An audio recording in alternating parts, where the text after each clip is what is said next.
Kag sa numero 1 sa mga balita subong adlaw.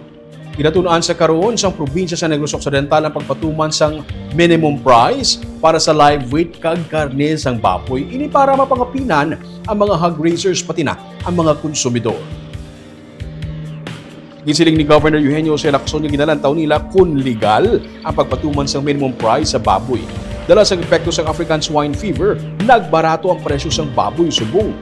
Ang Gihulgan City sa Negros Oriental ang may executive order nga nagapatuman sang minimum price sa live weight sa carcass ng baboy kag sa retail price ang karne sang baboy.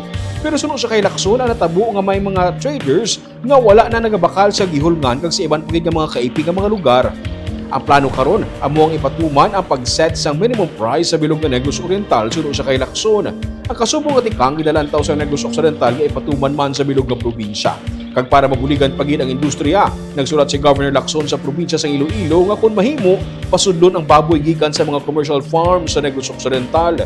Sunod kay Provincial Veterinarian Dr. Placida Alemana, nagpagwa sang EO ang Iloilo nga ang makasulod lamang nga baboy sa ila ang mga yadtong gikan sa mga lugar nga wala sang active ASFK sa sulod sang 40 ka adlaw. Nagahinyo si Lacson nga ma-exempt ang mga commercial farms bangod may harapan ini sila sang Certificate of Free Status gikan sa Bureau of Animal Industry. Sunod kay Lemana, isa sa mga rason nga barato ang baboy sa Negros Occidental karon amo nga may oversupply kag naga-compete ang commercial farms sa backyard kay hindi makagwa ang baboy sa probinsya. Base sa report na nabaton ko, ang commercial kag backyard na kompetensya nga kay diri lang ta sa Negros nga baligya, no? So I hope na ang appeal nato sa Iloilo, ila pamatayo nila kag panabay ko na ma-apply na nilang merkado sa Iloilo para makabaligya man ta sa guwa, no? Para mag-improve ang presyo. Dito sa Gihulgan Subo, ang ilang mayor Gihulgan Negros Oriental, ang iya mayor nagpasar sa resolution, executive order, kundi ginabutan niya ang presyo. No? Ang natabo, ang mga traders dito sa Oriental, why nabakal sa Gihulgan. No?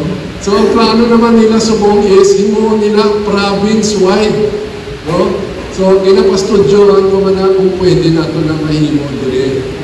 Province-wide, may presyo ta na ibutan, may limit na ibutan, may minimum price na ibutan, no? So, ina-studyohan pa naman na sa legal kung legal ba na